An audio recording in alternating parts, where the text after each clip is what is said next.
Hello, this is Albert Dom back for another week, and this time it's Canto 18, and I think perhaps this time it'll be, we hope and pray, fewer errors and problems. But as I say, I do pretty much the same thing every week, and I get different results.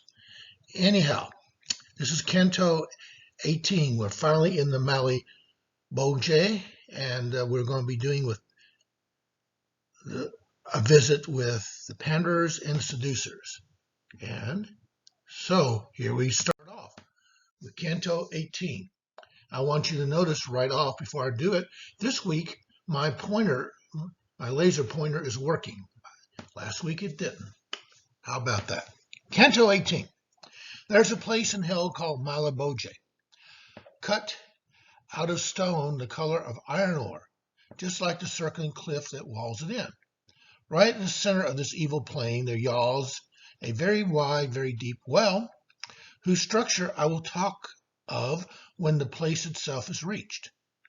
The belt of land remaining, then, runs round between the well and the cliff, and all this space is divided into 10 descending valleys. From the great cliff's base juts spokes of rock, crossing from bank to bank, intersecting ditches, until the pit's hub cuts them off for meeting. This is the place in which we found ourselves, once shaken from the back of Geryon. The poet turned to the left, I walked behind him.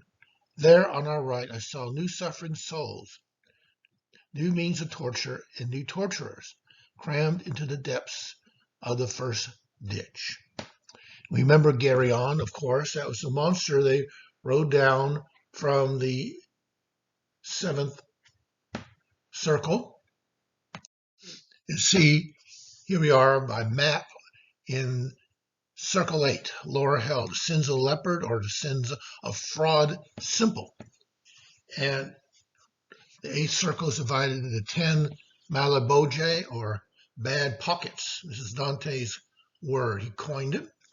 And this week we see the first two, Panders and Seducers, number 1. And number 2 are Flatterers. After that, the 3rd circle are Simonists. Those are people who sell church offices. Then we have the Sorcerers. 5th circle is the Barraters. Barraters, another word for that is those who are taking grafts and payoffs in political office.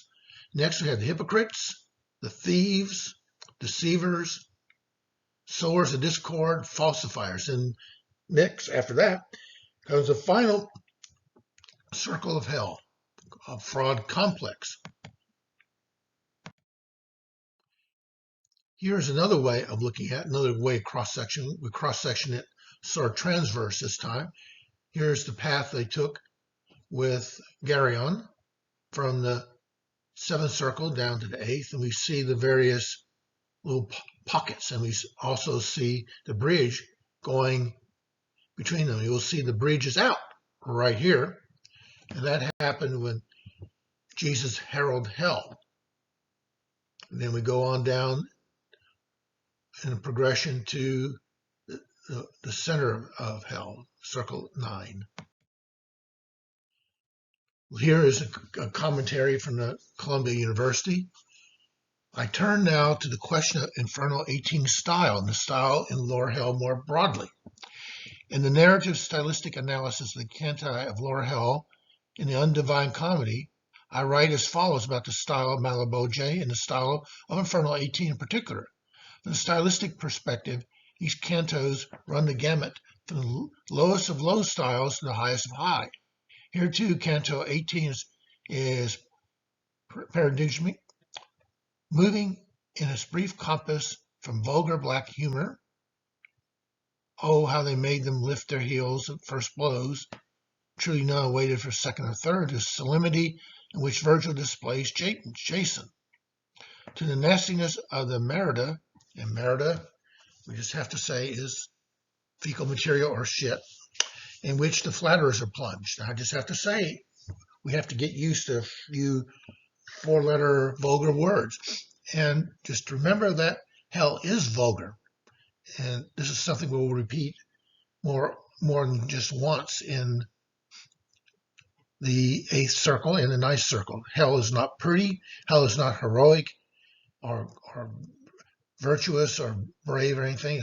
It's mediocrity and vulgarness. That's what we got.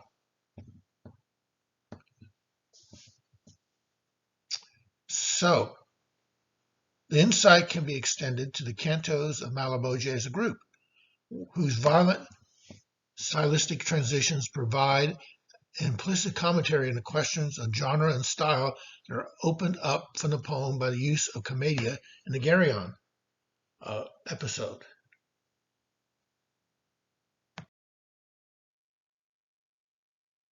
One of the key features of Dante's Inferno, notable in the Malaboje, is the extraordinary narrative and stylistic variation that makes turning the page into a new canto a continual encounter with the new. In stylistic terms, I classify Inferno 18 as mainly a low-style canto, whereas, for instance, the following canto belongs mainly to the high style. A caveat: these categories should never be taken as monolithic, since even when Dante has designated a certain section or canto as mainly belonging to a particular register of style, he nevertheless always includes some variety. Although Inferno 18 contains different stylistic registers, it is famous for the lowly Merida, and we know what Merida is, in which the Flatterers are immersed. Indeed, in later periods, many authors and arbiters of style issued rebukes to Dante for the language of Inferno 18. Well, we won't do that, will we? The contrast between the mixed vernacular style and high style of the classic epic is reflected in another narrative element that we can associate with Malaboje, the classic/contemporary couple. In this part of Hell, Dante goes out of his way to couple contemporary figures with classical figures. Classical/contemporary couples of Lower Hell are an index to the poet's ongoing meditation on the commedia and tragedy, a meditation that is particularly strong in Malaboje. The coupling of classical with contemporary souls is spectacularly on display in Inferno 18. 2 of the 10 trenches of Malaboje are sandwiched into this one canto. Inferno 18 actually boasts 2 sets of classical and contemporary couples, 1 couple in each boje. Caxia Minico and Jason in boje 1, and Alessandro Intiminelli and Thales in boje 2. Now we'll continue on with the canto. 2 files of naked souls walked on the bottom. The ones on our side faced us as they passed, the others moved as we did, but more quickly. The Romans, too, in the year of Jubilee, took measures to accommodate the throngs that had to come and go across their bridge. They fixed it so on one side all were looking at the castle and were walking to St. Peter's, and the other were moving towards the mount. On both sides, up along the deadly rock, I saw horned devils with enormous whips, lashing the backs of shays with cruel delight. Ah, how they made them skip and lift their heels at the very crack of the whip. Not one of them dared pause to take a second or a third. The 2 groups of the first boje circled the perimeter of the boje, moving in opposite directions from each other. The manner of their opposed circling is somewhat reminiscent of the method used by Dante in Inferno 7, where he previously treated a double sin. In that case, pitting against each other the misers and the prodigals. And remember, they're rolling rocks against each other, going opposite directions. The second boje contains only one group, the Flatterers, who do not move at all. Rather, they are to different degrees immersed in shit. The simile, reflecting the Roman invention of two-way traffic in 1300 for the crowds thronging to the holy places on the bridge across the Tiber from the city to St. Peter's after they passed Castel Sant'Angelo, and back again to the area of Monte Giordano just across the Tiber, has caused some to argue that Dante had been in Rome during the Jubilee. Now, what this Jubilee is that Jubilee year, we've had these, but the first Jubilee year was the invention of Pope Boniface VIII in 1300. So this is the first time they had a Jubilee. And basically, what the happened in Rome was there's huge crowds. There need to be some sort of form of traffic control. So everyone just milling around, going every which way in the streets, and in the bridge across the Tiber to Castle San Angelo, then onto the Vatican. They invented traffic control, so to speak. One group going one way, one group going the other in an orderly fashion. It's more likely that he was in fact there in 1301, heard tell of the modern wonder of crowd control. That the first city that Malebolge calls to mind is Rome in the Jubilee year is not without its ironic thrust, especially since it had been Pope Boniface VIII, so hated by Dante, proclaimed this great event, the first in church history. And here is a picture of the Castle San Angelo, the bridge, and the idea that you had the two-way traffic. And right here, you can see me and three of my kids. And here is a day picture right on the bridge.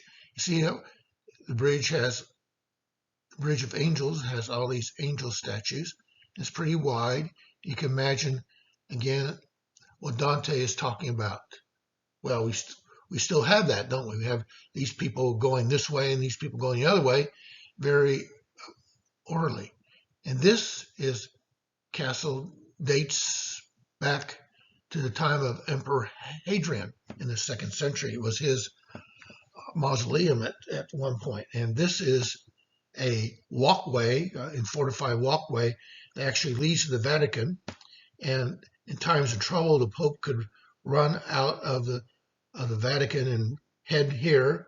And it has happened sometimes. It happened in the 16th century, about 1521, when Emperor Charles' troops, who were mainly Lutheran, besieged Rome, and the Pope had to flee and land up here. And the bullet holes are still in the walkway and where he was shot at.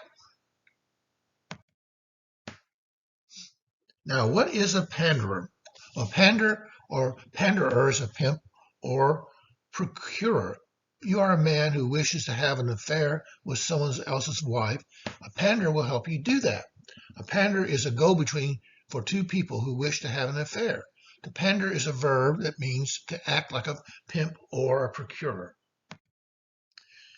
Here's a question and answer thing. Question, my dictionary says the word pander came from the Latin word panderus. Can you tell me more about this?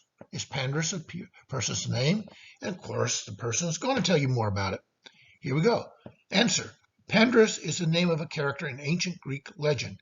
In stories of the Trojan War, Panders was a Lycian archer who fought with the Trojans. He is remembered as the one who broke the truce between the Greeks and the Trojans by wounding Menelaus, the king of Sparta, with an arrow. In medieval retellings of the story of Troy, Panders' role changes as he is depicted as a player in an ill-fated love affair between Troilus, the Trojan prince, and Cressida, the daughter of a Greek priest. Panders acts as a benevolent go-between for the two lovers. Later, in Shakespeare's version of the story, Panders' role changes yet again, and he's portrayed in the less honorable role of a man procuring sexual favors for another. The meaning of Panders in English mirrors the changing characterization of Panders. In the early 16th century, pander referred to one who acts as a go-between for lovers. Later, the word took on the pejorative meaning pimp or procurer. The use of pander as a verb, meaning provide gratification for someone's baser desires, is known by the early 17th century. And we have here even more of expanding dictionary or definition. We have pander, what who caters for the lusts of others, a male bawd, a pimp, a procurer. and then hence one who ministers to the gratification of any of the baser passions of others. Not only ministers, but perhaps inflames them or helps them become corrupt in this area. Pander, to cater for the lusts of other. And of course, it has a primarily sexual idea, but that's not all. And we've probably heard the term pandering as a word for doing just that, inflaming the desires or emotions of another person. And once this idea is right here, to minister to others' passions or prejudice for selfish ends, prejudice too. Okay, pander, to cater for the gratification of the lusts or passions of or pimp. We continue with the canto. As I walked on, my eyes met with a glance of one down there. I murmured to myself, I know this face from somewhere, I'm sure. So I stopped to study him more closely. My leader also stopped and was so kind as to allow me to retrace my steps. And that whipped soul thought he would hide from me by lowering his face, which did no good. I said, "Oh, you there, with your head bent so low. If your features of your shade do not deceive me, you are Vindicto Cacciarico, I'm sure.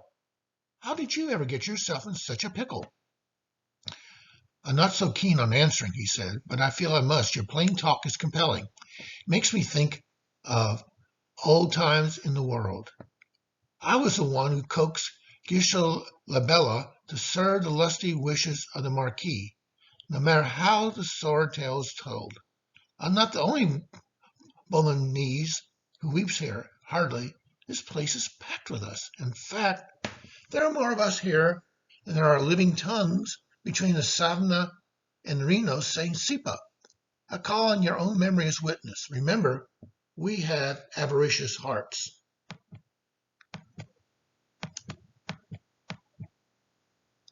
And right here, between the Savna and the Reno Saint Sipa, that's referring to people who have a certain dialect of Italian. It seems in the time of Dante, there was numerous dialects, local dialects of Italian. And actually, Dante's Divine Comedy was fairly instrumental in establishing a certain dialect of Italian, Florentine dialect as standard Italian.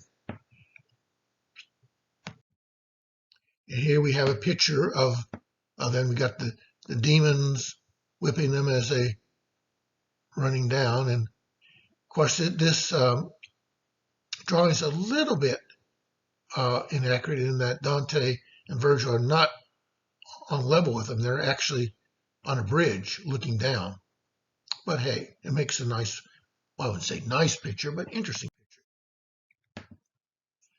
Just at that point, a devil let him have the feel of his tailed whip and cried, "Move on, you pimp!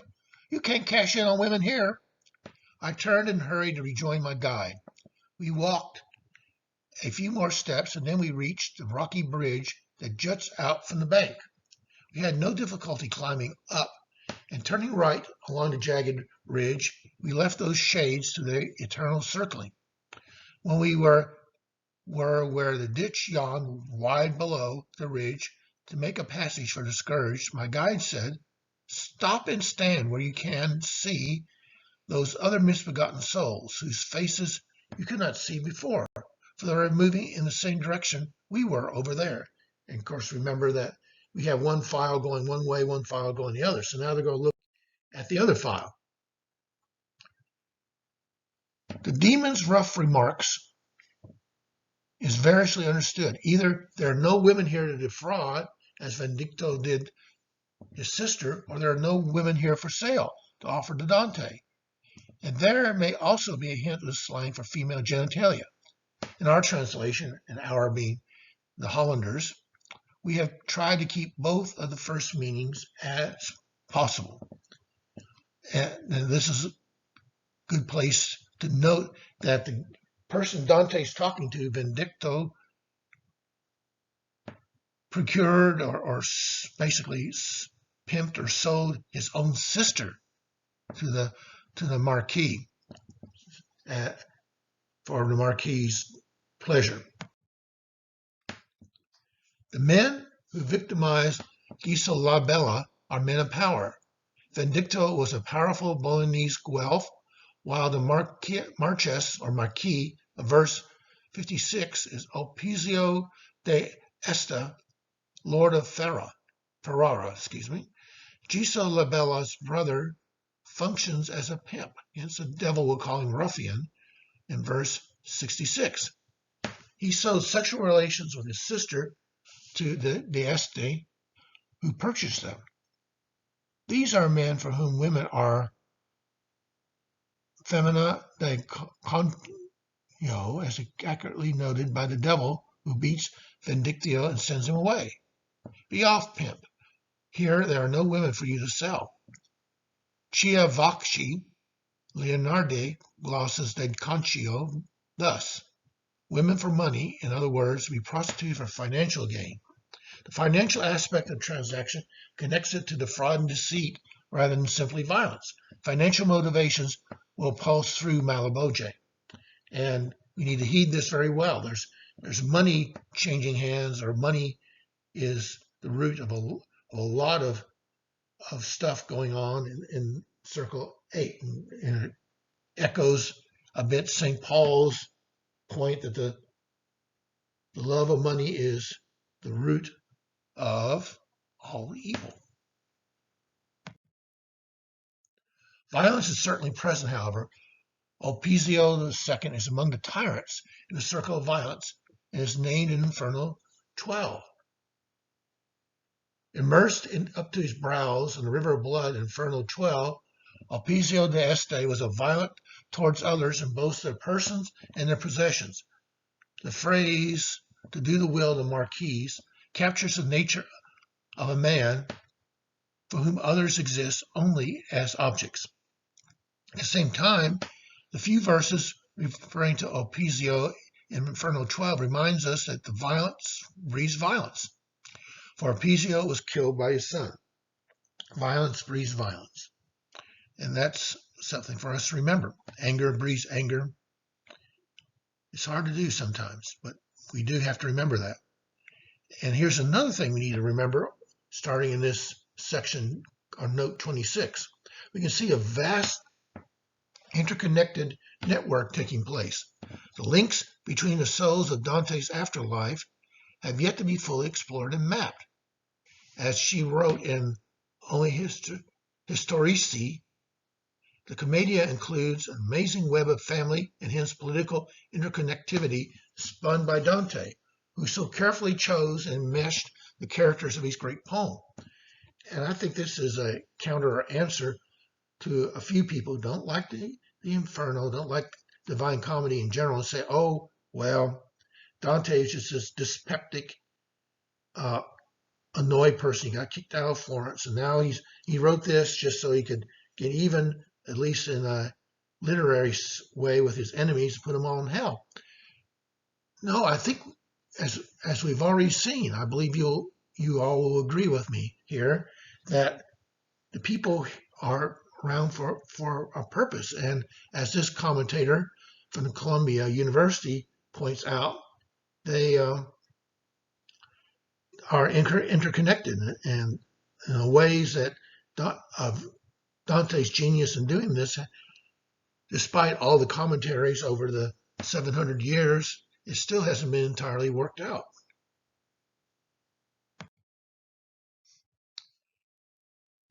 Canto 18 continues. So from the ancient bridge, we viewed a train that hurried towards us along the other track, kept moving, like the first, by stinging whips.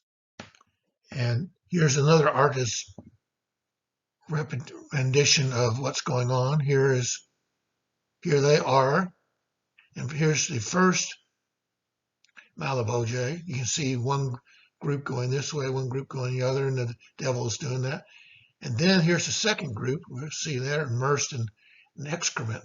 We'll be talking about them in just a little bit. Here are the moral metaphors. The well represents the final pit of hell. That's the well that's in ninth circle. The horned demons represent their own vicious natures and their own guilty conscience. The sinners in this canto were whipped by demons while walking naked below Dante. The horns on the demons symbolize adultery, and I think they really symbolize lust in general. Jason the Argonauts, who sailed in search and found the golden fleece. Unfortunately, he was a seducer who would sleep with women and then abandon them when he found it convenient to do so.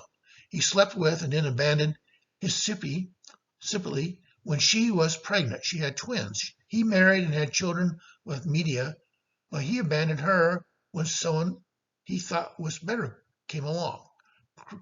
Crucia was the daughter of the king of Creon. Medea killed their children in response. Jason is one of the proud sinners. Some sinners in Inferno are still proud and rebellious. And needless to say, pride is a root of a lot of sin. And you can see also this restlessness. You know, you just couldn't find anyone. Well, you found someone, and then there just was time to go. It was time to go and see someone else. In this canto of sexualized sin, women who Dante featured run the gambit from passive victim to aggressor. Gisa Labella is portrayed as victim. Hesippe is both victim and aggressor, like Medea, while Thales is depicted solely as the aggressor. In the compressed compass of his Hesippe narrative, Dante manages to convey the way in which Hesippe whipsaws between being the one who harms and the one who is harmed. Deceit is a common denominator in both parts of her story. Key importance. That's another part of this whole circle 8. It's fraud and deceit. And money used the wrong way, but certainly fraud and lying.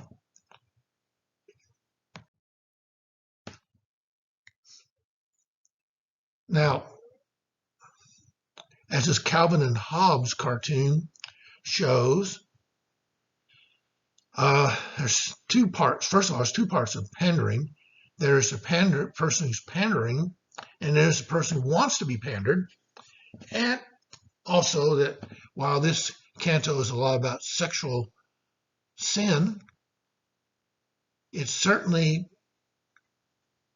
is more than that, is it not? Is any sort of, as one definition had it, any sort of inflaming a person's baser instincts or lusts.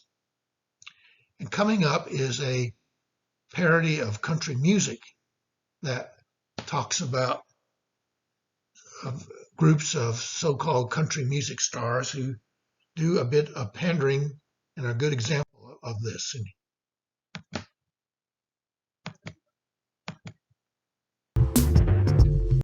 Any big fans of country music out there?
Now, off to the second Malibu J. We are already where the narrow ridge begins to cross the second bank to make it an abutment for another ditch's arch. Now we could hear the shades in the next pouch whimpering, making snorting, grunting sounds, the sounds of blows slapping with open palms. From a steaming stench below, the banks were coated with a slimy mold that stuck to them like glue, disgusting to behold and worse to smell. The bottom was so hollowed out of sight, we saw it only when we climbed the arch and looked down from the bridge's highest point. There we were, and from where I stood I saw the souls in the ditch plunged into excrement that might well have been flushed from our latrines. And here is a modern look from Shandor Burke of what this might look like. And he's imagined Dante's Inferno transformed to Los Angeles. The second ditch is filled with supernatural excrement. It only seems to have come from the toilets of humans. What do flatterers do? It's unnecessary to repeat the slang phrases that are used in nearly all languages to characterize their utterance. What they did above, they do below, wallowing in excrement, their faces ingesting it as animals guzzle food from their troughs. This is from Hollander. Mullah Nasruddin lived on a poor person's diet of chickpeas and bread, while his rich neighbor, who served the emperor, feasted on sumptuous food. The rich neighbor said to Nasruddin, "If only you would learn to flatter the emperor like I do, then you would not have to live on chickpeas and bread." Nasruddin replied, "If only you learn to live on chickpeas and bread like I do, then you would not have to flatter the emperor." Flatterers are the sinners who lavish praise insincerely, sunken in excrement and slime. Sins are known to be more severe than Panders and Seducers, according to Dante. The eyes were searching hard along the bottom, and I saw somebody's head so smirched with shit you could not tell if he was a priest or layman. He shouted up, "Why do you feast your eyes on me more than the other dirty beasts?" I replied, "Because, remembering well, I've seen you with your hair dry once or twice. You are Alessandro Intermedia from Lucca. That's why I stare at you more than the rest." He beat his slimy forehead as he answered, "I'm stuck down here by all those flatteries that rolled unceasingly off my tongue up there." He finished speaking, and my guide began, "Lean out a little more, look hard down there so you can get a good look at the face of that repulsive and disheveled tramp, scratching herself with shitty fingernails, spreading her legs while squatting up and down. It is Thales, the whore, who gave this answer to her lover when he asked, 'Am I very worthy of your thanks?' Very, nay, incredibly so." I think our eyes have seen the fill. Readers find many things in Dante's Inferno strange, but they find Dante's treatment of sin and flattery incomprehensible. Dante placed flatterers far down in his hell in the 8th and 9th circles. How can flattery be worse than murder? Why did Dante place flatterers so far down hell? What Dante terms flattery lands the sinners deeper in hell than sins such as tyranny, heresy, or even murder. How, we might ask, is Thales worse than Attila the Hun or Alexander the Great, tyrants who plunged their hands in blood and plundering, but whose crimes are punished above in the 7th circle of hell? Dante's hell does not present syncopathy as a separate category of sin. Malabo J. The eighth circle of hell has 10 divisions, which includes Panders, Seducers, Flatterers, thieves, sowers of schism, falsifiers, and hypocrites, among other sinners. The modern conception combines many of Dante's categories of fraud. Modern readers of the Inferno recognize syncopathic behavior in the two flatterers named in the circle. Alessandro Intermenia, a courtier from Lucca, and Thales, a courtier in Terence's comic play Eunuchus. Dante's punishment for flattery, immersion in feces, exploits the long-standing association of flattery with excrement. Full of crap while alive, in death, flatterers are plunged into it. While the passage devoted to flatterers is short, it's memorably pungent. Dante mocks Intermenia's filthy condition by quipping, "I've seen you before with your hair dry." And the sinner's response to Patty's crap-laden head heightens the jest. The description of Thales is no less disgusting.